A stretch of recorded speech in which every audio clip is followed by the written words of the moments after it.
Bonjour, et bienvenue dans cette nouvelle vidéo. La question de cette vidéo est la suivante. Pourquoi, lorsqu'une météorite particulièrement volumineuse vient sur Terre, s'écrase-t-elle toujours dans un cratère? Passons dès à présent aux réponses.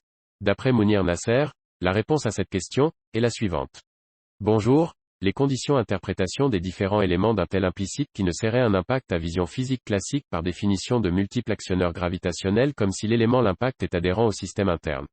Point. Ce qui implique les différentes simulations énoncées par les différents maîtres de la matière manque d'un élément maître encore plus et crucial à l'adhérence elle-même avant d'être en action-réaction physique dynamique.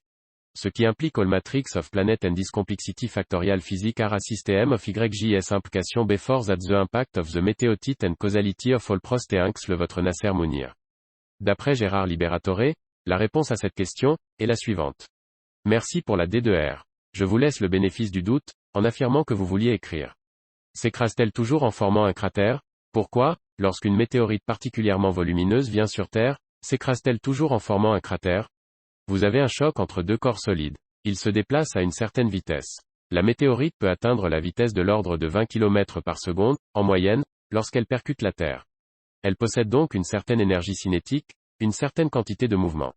En heurtant le sol, cette énergie cinétique est transformée. La Terre, attention, le sol, reçoit cette énergie comme l'équivalent d'une explosion.